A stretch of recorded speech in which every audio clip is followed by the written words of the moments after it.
সাইয়েদানা নূহ আলাইহিস সালাম 950 বছর দাওয়াত দিলেন। 950 বছরের দাওয়াতে তার ডাকে সাড়া দিয়েছে মাত্র 80 জন। কয়জন? সবাই বলেন কয়জন? 1000 বছর দাওয়াত দিয়েছেন, 50 কম মানে 950 বছর, মাত্র 80 জন দাওয়াতে সাড়া দিয়েছে।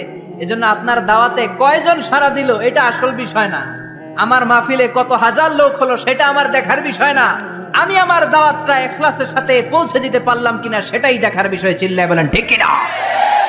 কিয়ামতের ময়দানে অনেক নবী দাঁড়াবে। কে দাঁড়াবে? তার উম্মত হলো মাত্র 10 জন। সারা জীবন দাওয়াত দিয়ে ঈমান আনছে কয়জন? অনেক নবী দাঁড়াবে, মাআহু রাজুলান, বুখারীর বর্ণনা, তার উম্মত 2 জন। কয়জন? অনেক নবী কিয়ামতের ময়দানে দাঁড়াবে, মাআহু রাজুলুন ওয়াহিদ, তার উম্মত শুধু একজন। নবী একজন, উম্মত একজন। সুবহানাল্লাহ পড়েন। এমন অনেক নবী দাঁড়াবে যার কোনো উম্মত নাই। সারাটা জীবন মায়ের খেয়েছে, আঘাত খেয়েছে, জেল জরিমানা খেয়েছে, চোখের পানি ছেড়েছে, উম্মতের হেদায়েতের জন্য দোয়া করেছে, একজনেরও কালিমা পড়াইতে পারে নাই। এরকম নবীও আছে। তার মানে কি নবীরা ব্যর্থ নাকি সফল? সকল নবীগুলো হচ্ছে সাকসেসফুল ইন লাইফ। চিল্লায় বলেন ঠিক কিনা? এজন্য আমার ফলোয়ার কত, আমার অনুসারী কত, আমার মুরিদ কত, আমার ভক্ত, উই ডোন্ট কেয়ার। আমরা এটা কেয়ার করি না। আমরা কেয়ার করি আমার রেসপন্সিবিলিটি, আমার কাঁধে যে দায়িত্ব, সেই দায়িত্ব আমি পৌঁছে দিতে পারলাম কিনা। চিল্লায় বলেন ঠিক কিনা? এজন্য নবীরা দাওয়াত দিয়েছেন আর মায়ের খেয়েছেন।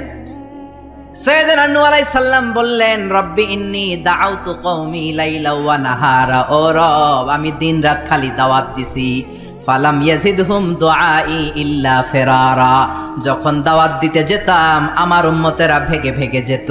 এই যে আমি দাওয়াত দিতেছি, আপনারা কি ভেগে যাইতেছেন? বসে বসে শুনতেছেন, আমার নামে তাকবীর দিতেছেন, মাহফিল শেষে হাদিয়া দিয়ে দিচ্ছেন, কিন্তু নবীদের বিষয়টা এমন ছিল না। নবীরা দাওয়াত দিতে দিতে হয়রান হয়ে যেত।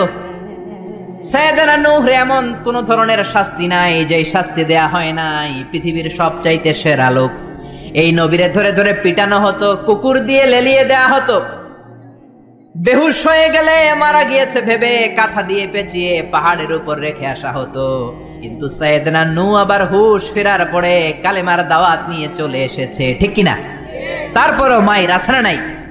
তারপরে উনি দোয়া করলেন, রব্বিলা তাদার আলাল আরদি মিনাল কাফিরিনা দাইয়ারা, ও আল্লাহ আমার কথা শুধু শুনে না, আমারে শুধু মারে, আমারে পিটায়, আপনি কাফেরদের আন্ডা বাচ্চা যত আছে সবগুলোরে জমিন থেকে শেষ করে দেন। একজন নবী কখন এই বদদোয়া করে? যখন আর উপায় নাই, যখন মায়ের খেতে খেতে দেহে আর সয় না।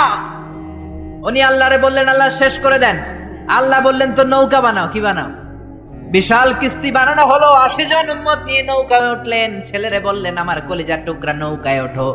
ছেলে কয়, ব্যাপার না, আমি পাহাড়ের উপরে উঠবো, বন্যা আমার কিছু করতে পারবে না। সাইয়েদানা নূহ বললেন, লা আসিমাল ইয়াউম, আজকে বাঁচানোর কেউ নাই, একজন ছাড়া, তিনি কে? আল্লাহ আকাশে বললেন, আকাশ বৃষ্টি দাও। জমিন রে বললেন, জমিনের পানি উপরে বাইরে বমি করে দাও। 40 দিন বৃষ্টি হলো, ড্রাস্টিক্যালি ফ্লাডেড, গোটা বিশ্ব বন্যায় ছেয়ে গেল। There was not a single territory on the world saved from this flood, saved from this dangerous flood ever. পৃথিবীর একটা ছোট্ট জায়গা ছিল না, ভূখণ্ড ছিল না যেই জায়গায় বন্যা হয় নাই। নূহ আলাইহিস সালামের বন্যায় আল্লাহর কাবা ঘরও ভেঙে মাটির সাথে মিশে গিয়েছে। পড়েন আল্লাহু আকবার। এজন্য নাফরমানি, বান্দরামি, আল্লাহর বিরোধিতা, কোরআনের বিরোধিতা যদি করি, ওই বন্যা আছে না নাই?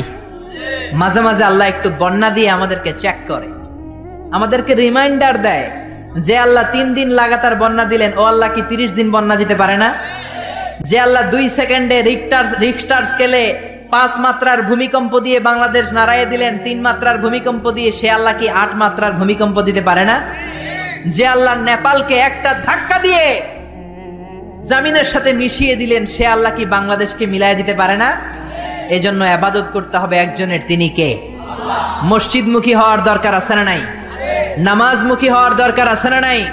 জামাতমুখী হওয়ার দরকার আছে না নাই? ফ্যামিলিটারে জান্নাতি ফ্যামিলি বানানোর দরকার আছে না নাই? এগুলো এখন 1,24,000 নবীর উপর যদি ঈমান আনি, আসলে যদি নবী হয়ে থাকে 1,25,000, তাহলে বাকি 1,000 নবীর উপর ঈমান না আনার কারণে কিয়ামতের দিন ভেজাল আছে না নাই? আর নবী যদি হয়ে থাকে 1,24,000, ঈমান আনি যদি 1 লক্ষের উপর, তাহলে 24,000-এর উপর ঈমান না আনার কারণে আরেক ভেজাল আছে না নাই? এজন্য যত নবী আল্লাহ পাঠিয়েছে সবার উপর আমরা ঈমান আনলাম। চিল্লায় বলেন ঠিক কিনা? আল্লাহ বলেন রুসুলান ক্বাদ ক্বাসাসনাহুম আলাইকা মিন ক্বাবলু ওয়া রুসুলান লাম নাকসুসহুম আলাইক। ও নবী, কিছু কিছু নবীর কথা এই কোরআনে আমি বলেছি, আর কিছু কিছু নবীর কথা আমি এই কোরআনে আপনারে বলি নাই। যতজন নবীর কথা বলেছি তাদের সংখ্যা হলো 25। সংখ্যা কত? আচ্ছা, এত এত নবী ছিল, এত নবীর কথা না বলে শুধু 25 জন নবীর কথা বললেন কেন? এর কারণ 25 জন নবীর কথা বলতে যেই, 25 জন নবীর ঘটনা শোনাতে যেই আয়াত, কত আয়াত? ওইখানে যদি 1,24,000 নবীর কথা বলতো, কোরআন হইতো 200 খণ্ড। ঠিক কিনা? কথা কয় না কেন? কোরআন কয় খণ্ড হইতো? কোরআন 200 খণ্ড হইলে আমরা হাফেজ নাজমুস সাকিব পাইতাম, হাফেজ জাকারিয়া পাইতাম, তারাবির নামাজ পড়তে পারতাম, কোরআন খতম দিতে পারতাম। এমন অবস্থা হইতো জন্মের পর থেকে মরার আগ পর্যন্ত পড়তেছি কিন্তু এক খতমও দিতে পারি নাই। চিল্লায় বলেন ঠিক কিনা? এজন্য আল্লাহ বললেন ওয়ালাকাদ ইয়াসসারনাল কুরআনা লিযিকরি ফাহাল মিন মুদ্দাকির। I've made this holy Quran very easier for you to read, to understand and to memorize in your heart. কোরআন পড়বেন তাও সোজা, কোরআন বুঝবেন তাও সোজা, কোরআন মুখস্থ করে সিনাই নেবেন তাও সোজা। চিল্লায় বলেন আল্লাহু আকবার। এজন্য ছেলে মেয়েদেরকে হাফেজে কোরআন বানাতে রাজি আছেন তো? হেফজখানায় দিতে রাজি আছেন তো? মাদ্রাসাগুলোতে দিতে রাজি আছেন তো? আল্লাহওয়ালা বানাতে রাজি আছেন তো? আল্লাহ আমাদের উপর দয়া করে মায়া করে মাত্র 25 জন নবীর কথা বলেছেন। এজন্য এক খণ্ড হয়েছে কোরআন। যদি সব নবীদের কথা বলতো ওই কোরআন নিয়ে আসাও সম্ভব ছিল না। চিল্লায় বলেন ঠিক কিনা? গাড়ি দিয়ে কোরআন এক জায়গা থেকে আরেক জায়গায় নেওয়া লাগতো। চিল্লায় বলেন ঠিক কিনা? এবার আল্লাহ বললেন গোলাম, 25 জন নবীর কথা আমি বলেছি, কিন্তু 25 জন নবীর স্ট্যাটাস কিন্তু এক না। এক এক নবীর এক এক স্ট্যাটাস আছে না নাই? কথা বলেন। আপনাদের কষ্ট হচ্ছে তো কথা বলেন না কেন? তাফসীর মাহফিল যদি ক্লাস হয়, টিচার যদি প্রশ্ন করে উত্তর দিতে হবে না? চিল্লায় পড়েন না আল্লাহু আকবার। আজমালুন নাস ফিল আলাম, পৃথিবীতে সবচাইতে সুন্দর ছিল ইউসুফ নবী। সুবহানাল্লাহ পড়েন। তবে বিশ্ব নবীর চাইতে কি বেশি সুন্দর? না, never. There is no comparison with our beloved prophet Muhammad sallallahu, whether it's the body fitness, whether it's the color, whether it's the personality, whether it's the strength and stamina, kono dik diye there is no comparison with our prophet. He is out of any kind of comparison. কিছু কিছু লোক আছে তাদের সাথে তুলনা হয় না, বিশ্ব নবীর সাথে কোন নবীর তুলনাই খাটে না। চিল্লায় বলেন সুবহানাল্লাহ। এজন্য বিশ্বনবী বলতেন আনা মালিহুন ওয়া আখি ইউসুফু সাবিহুন, আমি হলাম লাবণ্যময় সুন্দর, আমার ভাই ইউসুফ হলো সাদা সুন্দর। লবণের আরবি হলো মিলহ। মিলহুন মানে কি? আর লবণ থেকে লাবণ্যময় সুন্দর। বিশ্বনবী লাবণ্যময় সুন্দর আর ইউসুফ নবী সাদা সুন্দর। বলেন তো দুইটার মধ্যে কোনটার দাম বেশি? জোরে বলেন। সাইয়েদনা ইউসুফ নবীর চেহারা দেখে মিশরের রমণীরা মালটা ফল কাটতে যে আঙ্গুল কেটে ফেলছে। কাটতেছিল কোন ফল? মালটা চিনেন না? ওয়াকাত্তা'না আইদিয়াহুন্না, মালটা কাটতে কাটতে আঙ্গুল কেটে ফেলেছে। মা এসে ডেকে বলে, ও মিশরের রমণীরা শোনো, ইউসুফ নবীর চেহারা দেখে মালটা কাটতে যে আঙ্গুল কেটে ফেলেছো, আমার নবীরে তো তোমরা দেখো নাই, আমার কলিজার টুকরা বিশ্ব নবীরে তো তোমরা দেখো নাই। বিশ্ব নবীরে যদি তোমরা একটি নজরের জন্য দেখতা, মালটা কাটতে যে আঙ্গুল নয়, প্রত্যেকের কলিজাটা কেটে কেটে খান খান করে দিতা। হেরা হতে হেলে দুলে নুরানি তনু ওকে আসে হায়, সারা দুনিয়ার হেরে মেরে পর্দা খুলে খুলে চায় সে যে আমার কামলিওয়ালা কামলিওয়ালা। তার ভাবে বিভোল রাঙা পায়ের তলে, পর্বত জঙ্গল টল মল টলে, খুরমা খেজুর বাদাম জাফরানি ফুল ঝরে ঝরে যায় সে যে আমার কামলিওয়ালা কামলিওয়ালা। চিল্লায় পড়বেন আল্লাহু আকবার। বিশ্ব নবীর সাথে তুলনা নাই। তাহলে ইউসুফ নবী হলো জামিলুল্লাহ। তারপরে দাউদ আলাইহিস সালামের টাইটেল হচ্ছে সৌতুল্লাহ, আজমালুস সৌত, সবচেয়ে চমৎকার কণ্ঠ ছিল। উনি জাবুর কিতাব যখন তেলাওয়াত করতেন, আকাবা উপসাগরের কিনারে বসে সাগরের মাছগুলো সাগর ছেড়ে দিয়ে ডাঙ্গায় উঠে যেত, পাহাড়গুলো নাচতে শুরু করতো। কোরআনে আছে না নাই? আকাশে ভেসে যাওয়া পাখিগুলো ড্রপ দিয়ে মুহূর্তের মধ্যে জমিনে নেমে যেত। কিন্তু উনার কণ্ঠ কি বিশ্বনবীর চাইতে সুন্দর কণ্ঠ? There is no comparison with our prophet. আমাদের নবীর সাথে কোন নবীর কোন তুলনা নাই। চিল্লা এখন সুবহানাল্লাহ। এভাবে এক এক নবীর এক এক মর্যাদা দিয়েছে কে? এজন্য নবী রাসূলরা হচ্ছে আমাদের জন্য রহমত। তাদের আনিত শিক্ষাগুলো আমাদের জীবনে বাস্তবায়ন করতে হবে। রাজি আছেন তো? এবার আমরা নবী এবং রাসূলদের ব্যাপারে something common among every prophets in the world, পৃথিবীর সব নবীদের মধ্যেই ছিল এমন 10টা বিষয় শুনে আলোচনা শেষ করব। পড়েন ইনশাআল্লাহ। যদি আপনাদের আগ্রহ থাকে শোনার, আগ্রহ আছে তো? কষ্ট হচ্ছে না তো? আমাকে যেই সহযোগিতাটা আপনারা করতে পারেন, জিজ্ঞেস করলেই বারুদের মতো উত্তর দিতে হবে। রাজি আছেন তো? প্রিয় ভাইয়েরা, 10টা। কয়টা মনে থাকবে? চিল্লায় বলেন কয়টা? এই আপনাদের গলার আওয়াজ। হ্যাঁ, আজকে কি বুড়া মানুষ আসছে বেশি? আমার কলিজার টুকরা মুরব্বীরা বেশি না জুয়ানরা বেশি? 10টা। চিল্লায় বলেন কয়টা? এই যতক্ষণ বলবো ততক্ষণ আওয়াজ এইরকম হইতে হবে, ভলিউম হইতে হবে এরকম। চিল্লায় পড়েন আল্লাহু আকবার। বিশ্বনবীর কাছে যখন ওহী আসতো, বাকিরা বুঝতো? বিশ্বনবীর কাছে মাঝে মাঝে মৌমাছির ভন ভন আওয়াজের মতো ওহী আসতো। সাহাবারা চারদিকে মৌমাছির ভন ভন ভন ভন আওয়াজ শুনতে পেতেন, কিন্তু কোনো মৌমাছি নাই। আসলে এটা মৌমাছি নয়, কোরআনের আয়াত নাজিল করছে কে?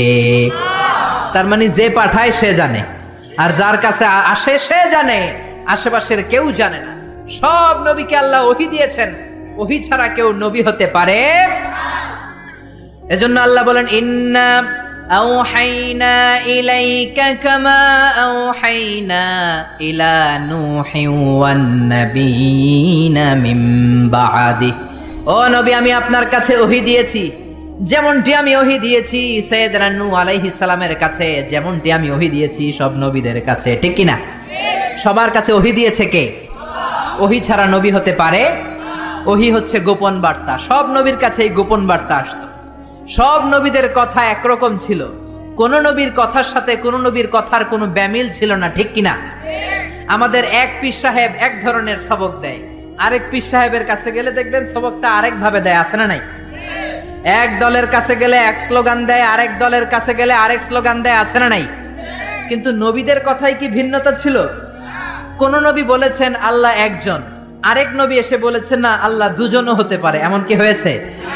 কোন নবী বলেছে আখেরাত আছে, আরেক নবী এসে বলেছে আখেরাত নাও থাকতে পারে। এরকম কি হয়েছে? এদের কথায় কোনো বৈপরীত্য নাই, কারণ সব নবী মন গড়া কথা বলতেন না, তারা অভিভিত্তিক কথা বলতেন। মন মস্তিষ্ক প্রসূত কথা তারা বলতেন না। নবীদের কাছে কথা আসতো একটা হেডকোয়ার্টার থেকে। ওই হেডকোয়ার্টারটা কার? সবাই বলেন কার? এজন্য আল্লাহ বলেন ওয়ামা ইয়ানতিকু আনিল হাওয়া ইন হুয়া ইল্লা ওয়াহয়ু ইউহা। আমার নবী হাওয়া থেকে কথা বলেন না, মন গড়া কিছু বলেন না। রব্বুল আলামিন যখন নবীর কাছে ওহী পাঠিয়ে দেন, ওহী শুনে শুনে ওই কথা বলেন। ঠিক কি না? তাহলে বোঝা গেল সব নবীর কাছে আল্লাহ ওহী পাঠিয়েছেন, ওহী ছাড়া নবী হতে পারে। 2 নাম্বার হলো আল খুলুকুল হাসান। আল খুলুকুল হাসান মানে সুন্দর চরিত্র, গুড ক্যারেক্টারিস্টিক্স, ভালো চরিত্র। আমরা দেশে স্লোগান শুনি আমার নেতার চরিত্র ফুলের মতো পবিত্র। আছে না নাই? জোরে বলেন আছে না নাই? নামাজ নাই, এক ওয়াক্ত। আছে না নাই? এই যে আমার নানা তাফসীরুল কোরআন মাহফিলের জন্য পাগল, যেখানে আমার মাহফিল দৌড়ে ছুটে যায় সেখানে। ওনার বাড়িতেও গত বছর মাহফিল করিয়েছে। এরকম নেতার দরকার আমাদের সমাজে। আছে না নাই? সুখে দুঃখে থাকবে, মসজিদে যাবে, নামাজ পড়বে, ইসলামের পক্ষে থাকবে, এরকম নেতাকে আমরা নির্বাচিত করবো। চিল্লায় বলেন ঠিক কিনা? সে কোন দলের, সে কোন মতের, সে কি করে, ওটা দেখার বিষয় না। আমার দুঃখে সে আছে, দেশের কল্যাণকামী, 16 কোটি মানুষের কল্যাণকামী, ইসলামের পক্ষে থাকে, আলেম ওলামাদেরকে সম্মান করতে জানে, কোরআনকে সম্মান দিতে জানে, সেই হবে আমাদের নেতা। চিল্লায় বলেন ঠিক কিনা? এজন্য সব নবীকে আল্লাহ দিয়েছেন আল খুলুকুল হাসান, সুন্দর চরিত্র। আমার নবীর চরিত্র ফুলের চাইতেও পবিত্র। ফুলের মতো পবিত্র বললে আমার নবীর সম্মানকে খাটো করা হবে।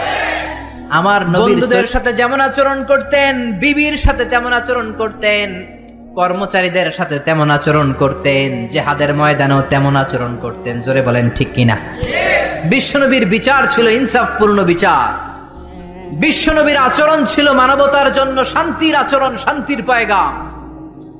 বিশ্বনবীর ঘরেও মাঝে মাঝে ঝগড়া হতো, কারণ মানুষ তো নাকি তারা ছিলেন ফেরেশতা?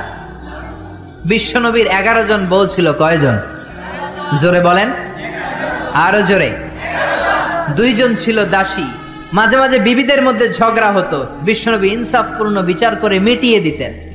বিশ্বনবীর একমাত্র কুমারী বউ ছিল মা আয়েশা। মা আয়েশা একবার পায়েস খাচ্ছিলেন।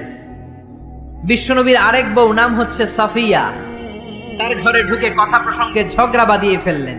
তর্ক বিতর্ক, ঝগড়ার এক পর্যায়ে মা আয়েশা রেগে পায়েস নিয়ে মা সফিয়ার গালের মধ্যে পলিশ করে দিলেন।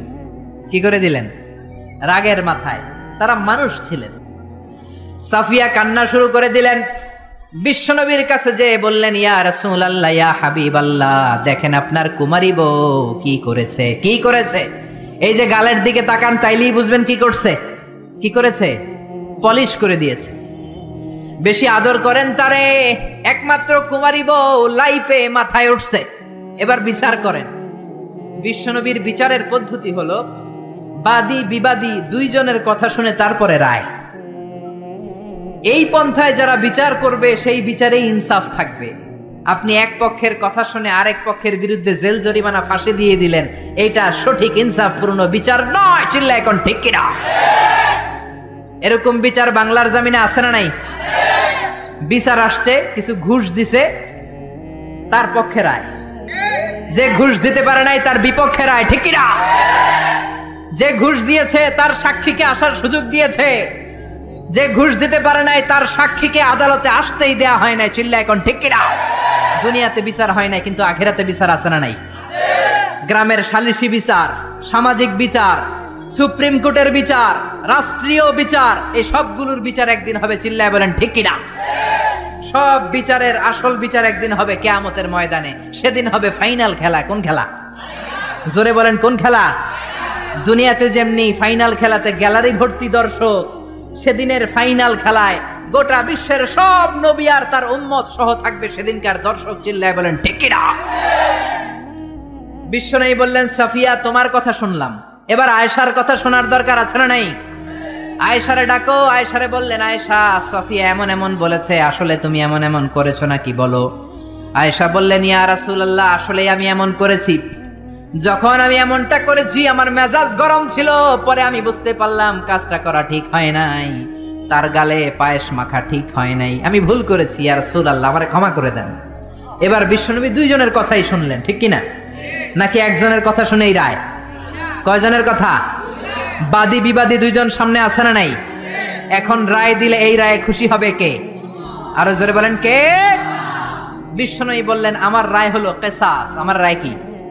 কিসাস মানে সমান সমান। কিসাস মানে আপনি ঘুষি দিছেন আমিও ঘুষি, আপনি গুতা দিছেন আমিও গুতা, আপনি বেশকি দিছেন আমিও বেশকি দেব, এটার নাম কিসাস। এটার নাম কি?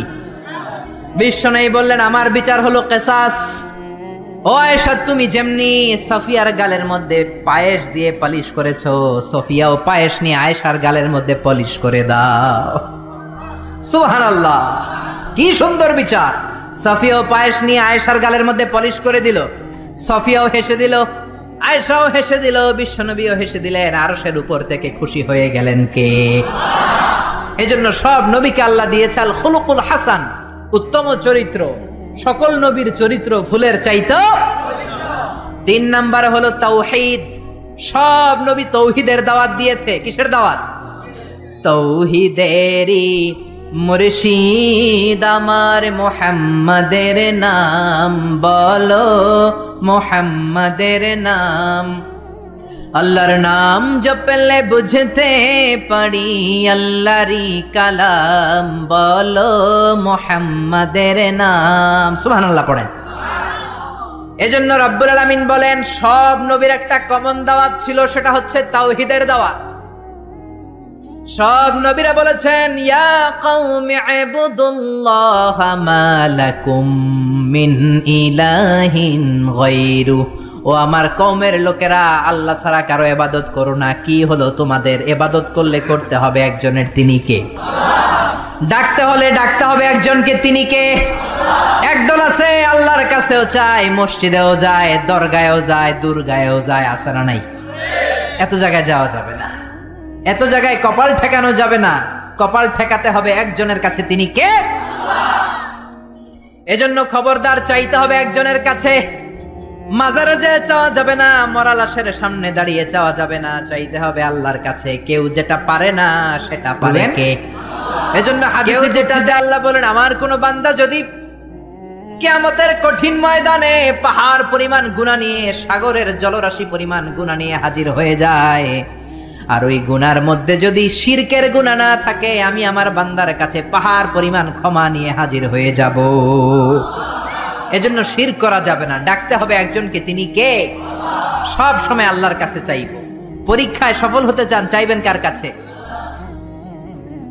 বিয়ে করতে চান, তাকওয়াপূর্ণ স্ত্রী চান, নেককার বিবি চান, দিতে পারে একজন, তিনি কে? নির্বাচনে সফল হতে চান, সফল করে দিবে কে? অসুস্থ সুস্থ হতে চান, সুস্থ করে দিবে কে? জীবনে ব্যর্থতা, সফলতা এনে দিবে কে? দরগায় যেয়ে চাইলে সফলতা আসবে? কবরের সামনে দাঁড়িয়ে চাইলে সফলতা আসবে? আল মাইয়িতু ফিল কবর কাল গরিকু ফিল বাহর, সাঁতার না জানা ব্যক্তি সাগরে পড়লে যে অসহায়, কবরে শুয়ে থাকা ব্যক্তি তার চেয়েও অসহায়। উনি আপনার কি করবে? করতে পারে একজন, তিনি কে? এটার নাম হলো তাওহীদ। এটার নাম কি? চিল্লায় বলেন, এটার নাম কি? আর তাওহীদে আমরা যারা বিশ্বাসী তাদেরকে বলে মুওয়াহিদুন। তাদেরকে কি বলে? আমরা সবাই হচ্ছে মুওয়াহিদুন, আমরা এক আল্লাহ বিশ্বাসী। চিল্লায় বলেন ঠিক কিনা? 4 নাম্বার কমন বিষয় হচ্ছে সব নবীরা মাসুম ছিলেন। কি ছিলেন? সব নবীরা নিষ্পাপ ছিলেন। নবীদের ভুল ছিল না, নবীদের গুনাহ ছিল না। ছোটখাটো ডিসিশন মেকিং এ ভুল হলেও আল্লাহ দুনিয়াতেই ওটা সেটেল করে দিয়েছেন। চিল্লায় বলেন সুবহানাল্লাহ।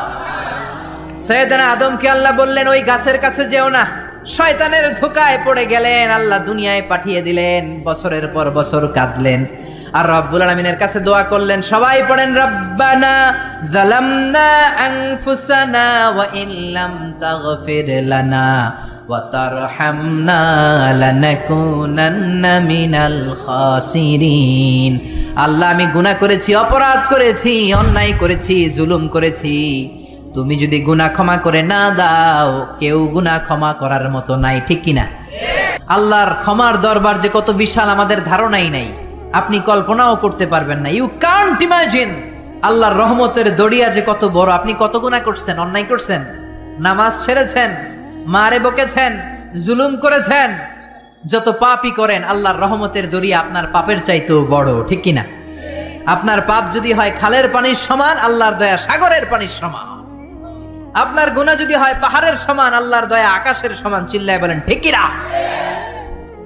এজন্য নবীদের ভুল নাই, নবীদেরকে মাফ করে দিয়েছে কে?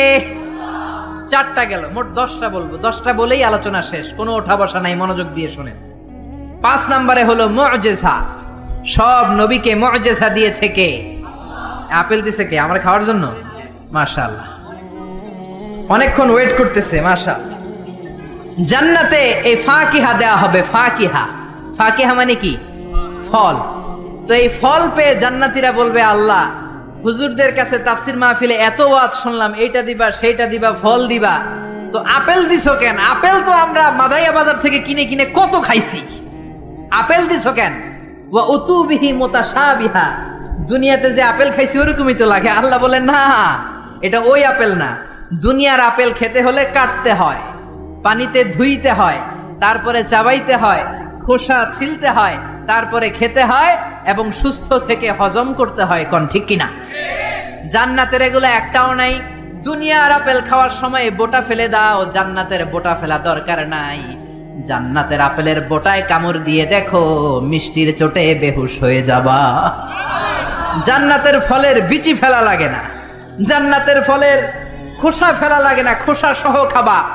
দুনিয়ার আপেলের এক স্বাদ, কমলার ভিতরে এক স্বাদ, তরমুজের ভেতরে এক স্বাদ, জান্নাতের এক একটা ফলের ভেতরে 70 ধরনের স্বাদ ঢুকিয়ে দিয়েছে কে? আবার দুনিয়াতে যদি কারো পেট খারাপ থাকে, আঙ্গুর খেলে ঝামেলা আছে না নাই? হজম করা লাগবে, খেয়ে দুধ খেয়ে হজম করা লাগবে। জান্নাতে দুধ খাবেন, মদ খাবেন, মধু খাবেন, মিনারেল ফ্রেশ ওয়াটার খাবেন, ফল খাবেন, হজমের কোনো ঝামেলা নাই। খাওয়ার পর একটা ঢেকুর দিবেন, অটোমেটিক সব হজম করিয়ে দিবে কে? আমরা স্বপ্ন দেখি কি দেখি না? ঘুমাইলেই স্বপ্ন দেখি রাজা হয়েছি, বাদশা হয়েছি, বাংলাদেশের মন্ত্রী হয়েছি, ঠিক কিনা? ওইটা দেখি এখনো টিনের ঘরেই শুইয়া রইছি, চিল্লা এখন ঠিক কিনা? আমরা এরকম স্বপ্ন দেখি, অদ্ভুত অদ্ভুত স্বপ্ন দেখি। অনেক ধরনের স্বপ্ন হয়, কিছু আছে আদগাস ও আহলাম, এগুলোর কোনো মিনিং নাই, অর্থ নাই। কিন্তু কিছু কিছু স্বপ্ন আছে যেগুলোর কিছু মিনিং বা অর্থ আছে না নাই? কোন স্বপ্নের কি অর্থ শোনা মাত্রই সাইয়েদনা ইউসুফ বলে দিতে পারতেন, এক অক্ষর হেরফের হতো না, চিল্লা এখন সুবহানাল্লাহ। এটা হচ্ছে ইউসুফ নবীর মুআজিজা, উনি যা বলতেন তাই হয়ে যেত। এজন্য স্বপ্ন দেখলেই ইচ্ছামতো কারো কাছে বলবেন না, ইচ্ছামতো কারো কাছে বলবেন না। স্বপ্ন আলেমের কাছে বলবেন অথবা শুভাকাঙ্ক্ষীর কাছে বলবেন। বিশ্বনবী বলেছেন, লা তাকুসুর রুইয়া ইল্লা আলা আলিমিন আও নাসিহ। তোমার শুভাকাঙ্ক্ষী কিংবা জবরদস্ত কোন বড় আলেমের কাছে ছাড়া স্বপ্নের কথা বলা যাবে না, কারণ ফাইন্নার রুইয়া তাকাউ আলা মা তুআব্বার। স্বপ্নের ব্যাখ্যা যেমন করা হয় ঠিক তেমনই হয়ে যায়, যেরকম ঠিক কিনা? মুহাম্মদ ইবনু সিরিন, ওনার সময়ে উনি সবচেয়ে বেশি ভালো স্বপ্নের ব্যাখ্যা করতে জানতেন। ওনার সময়ে এসে একজন লোক বলল, আমি একটা স্বপ্ন দেখেছি আমার ছেলেকে নিয়ে। কি স্বপ্ন? কয়, আমার ছেলের পেট এত বড় হয়ে গেছে, মোটা পেট। ওই সময় এক মূর্খের কাছে আরেকজন যে বলল, আমিও রাতে এক স্বপ্ন দেখেছি। কি দেখেছো? আমার ছেলের পেট এত বড় হয়েছে। ওই মূর্খ বলে, সর্বনাশ, তোমার ছেলের পেট এত বড় হয়েছে? আরে তোর ছেলে তো কিছুদিন পরে মারা যাবে। ঠিকই তার ছেলে কিছুদিন পর মারা গিয়েছে। আর মুহাম্মদ ইবনে সিরিন সবচেয়ে বড় স্বপ্নের ব্যাখ্যাকারী, উনি বলেছেন, তোমার ছেলে আল্লাহর ফজলে এই জামানার সবচেয়ে বড় আলেম হয়ে যাবে। ঠিকই তার ছেলে বড় আলেম হয়েছে। এজন্য স্বপ্ন দেখে উল্টাপাল্টা কারো কাছে যাবেন না, আলেমদের কাছে যাবেন, আলেমদের কাছে যাবেন। নবীদের মধ্যে সবচাইতে ভালো স্বপ্নের ব্যাখ্যা করতে পারতেন ইউসুফ আলাইহিস সালাম, যেরকম সুবহানাল্লাহ। এটা হচ্ছে ইউসুফ নবীর মুআজিজা। এইভাবে সাইয়েদনা ইসমাঈল আলাইহিস সালামেরও মুআজিজা আছে না নাই? ইসমাইল নবীর নাম শুনছেন তো? বাবার নাম কি? ইসমাইল নবীর টাইটেল হচ্ছে জাবিহুল্লাহ। কি নাম? কি নাম? ছেলেদের নাম রাখবেন এগুলো, ইসমাইল জাবিহুল্লাহ, কে তো চমৎকার নাম। তাকে জবাই করতে যে বাপ বেটা এমন ইমানের পরীক্ষা দিয়েছে, ছেলে বাবা দুইজনেই গোল্ডেন এ প্লাস। আকাশ থেকে ওই যে হাবিল আর কাবিল কুরবানি করেছিল, ওই দুম্বাটাকে পাঠিয়ে ইসমাইলের জীবন রক্ষা করেছে কে? এই ইসমাইল নবীর জীবনের একটা মুআজিজা আছে। ওই মুআজিজাটা হচ্ছে ওনার পায়ের ধাক্কায় আল্লাহ জমজমের কুয়া সৃষ্টি করে দিয়েছেন। কোন সুবহানাল্লাহ। ওনার মা বিবি হাজেরা, আরবিতে হচ্ছে হাজার, ডানে যায় সাফা পাহাড়ে পানি নাই, বাম দিকে যায় পানি নাই, আবার যায় 7 বার দৌড়ালেন, পানি নাই। মা হাজেরার দৌড়া দৌড়িটা রব্বুল আলামিনের কাছে এত পছন্দ হয়েছে, কিয়ামত পর্যন্ত সব হাজীদের জন্য সাফা মারওয়ার মাঝখানে দৌড়া দৌড়িটাকে ওয়াজিব করে দিয়েছে কে? এই যে জমজমের পানি। দুই দিকে দৌড়ালেন মা হাজেরা, মরুভূমির তপ্ত বালু, কোনো পানি নাই। এসে দেখে ইসমাইল কাঁদতেছে, আর তার কান্নার পায়ের ধাক্কায় জমিন থেকে ফুরফুর ফুরফুর করে পানি বেরোচ্ছে। সুবহানাল্লাহ। উনি আরবি ভাষা জানতেন না, উনি ছিলেন সুরিয়ানি ভাষার মানুষ। কোন ভাষার? সুরিয়ানি। সুরিয়ানি ভাষায় পানি যদি মরুভূমির বালির সাথে মিশে যায় তো পানি তো পাওয়া যাবে না, পানি খেতে হবে না। এজন্য উনি বালি দিয়ে বাদ দিলেন। কি দিলেন? বাদ দিচ্ছিলেন, আর সুরিয়ানি ভাষায় বলতেছিলেন ঝাম ঝাম।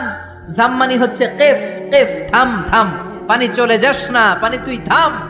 ওনার মুখের এই দুইটা শব্দ ঝাম ঝাম আল্লাহর কাছে এত ভালো লেগেছে, কিয়ামত পর্যন্ত এই কুয়ার নাম আল্লাহ ঝামঝামের কুয়া বানিয়ে দিয়েছেন। কোন সুবহানাল্লাহ। ইসমাইলের পায়ের ধাক্কায় জমজমের কুয়া, হাজার হাজার লক্ষ লক্ষ মানুষ জমজমের কুয়ার পানি খায়, কিন্তু পানির কমতি পড়ে। প্রতিদিন 2 লক্ষ উমরার ভিসা গোটা ওয়ার্ল্ডে সৌদি সরকার এম্বাসিগুলোতে ইস্যু করে। 2 লক্ষ মানুষ পানি নিয়ে যায়। আগে হাজী সাহেবানরা এরকম গ্যালান ভরে ভরে আনতো, এখন গ্যালান ভরে আনতে দেয় না। এখন যেই এয়ারপোর্ট থেকে ফ্লাই করে আপনি আপনার দেশে চলে যাবেন, ওই এয়ারপোর্টে সুন্দর একটা প্রজেক্ট আছে, জমজম প্রজেক্ট। 5 লিটার জমজমের পানি 9 রিয়াল দাম রাখে। এটা দিয়ে সৌদি আরবের অনেক ব্যবসা। সৌদির ব্যবসার কথা বলতে গেলে অনেক ব্যবসা আছে। 9 রিয়াল করে তারা রাখে। প্রতিদিন 2 লক্ষ ওমরাকারী জমজমের পানি 5 লিটার করে নিয়ে যায়। 2016 সালে সৌদি আরবের ধর্ম মন্ত্রণালয়ের রিপোর্ট অনুযায়ী 16 সালে হজ করতে এসেছিল 19 লাখ হাজি। তার মধ্যে ইন্টারন্যাশনাল হাজি 15 লাখ, সৌদি হাজি মানে ন্যাশনাল হাজি 4 লাখ। 15 আর 4 লাখ কয় লাখ? এটা 16 সালের রিপোর্ট। 17 সালে হাজিদের সংখ্যা 20 লাখ ছাড়িয়ে গিয়েছে। এই 20 লক্ষ হাজি তাদের দেশে ফিরে যাওয়ার সময় 5 লিটার করে জমজমের পানি নিয়ে যায়। কিয়ামত পর্যন্ত গোটা বিশ্বের মানুষ জমজমের পানি খাবে, কিন্তু এই জমজম কুয়ার পানি 1 ইঞ্চিও নিচের দিকে নামবে না। কোন সুবহানাল্লাহ।